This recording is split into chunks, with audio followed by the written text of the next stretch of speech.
La proposition donc est toute simple, c'est on travaille le meilleur de la semaine et de chacun de mes producteurs et partenaires. Ça c'est important. Pas de carte établie sur une durée donnée, simplement un contact permanent avec chacun de mes producteurs qui vont me cultiver, qui vont élever les produits que je propose sur la table, et on fonctionne vraiment en fonction de ce que Dame Nature sera en mesure de me porter pour le restaurant. 95% de mes produits aujourd'hui sont des produits extrêmement locaux, donc on va les énumérer un petit peu. La Pinta de Monsieur Edmond, on est à Port-en-Valden à 12 km, on a le Pigeon de Monsieur Durand que vous avez dégusté hier, là on est à 17 km du restaurant. Il y a eu le Potimarron de Monsieur Baternel également que vous avez dégusté, mes poissons de Méditerranée qui sont des poissons de petits pêcheurs. Je n'achète le poisson que si je connais le nom du bateau, le nom du pêcheur.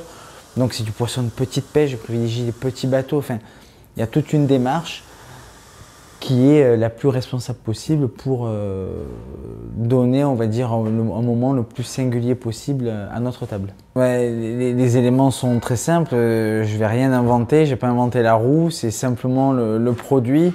Et je me laisse porter par sa texture, sa maturité, mon ressenti aussi, hein,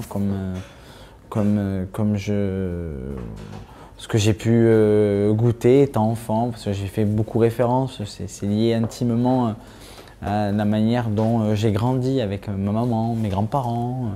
Donc tout est intimement lié et c'est surtout une cuisine qui est au service du produit.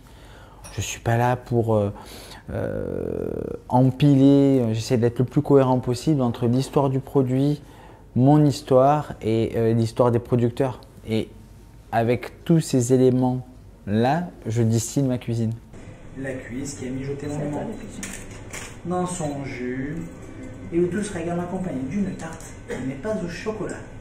Le client, quand il est à table, il vient chercher une expérience, une identité, et cette identité-là doit transparaître dans l'assiette dans un premier temps, et il faut aussi effectivement expliquer la démarche, pourquoi, plusieurs éléments autour d'une assiette, pourquoi, ben voilà, l'agneau, pourquoi on décline l'agneau de cette manière-là, tout simplement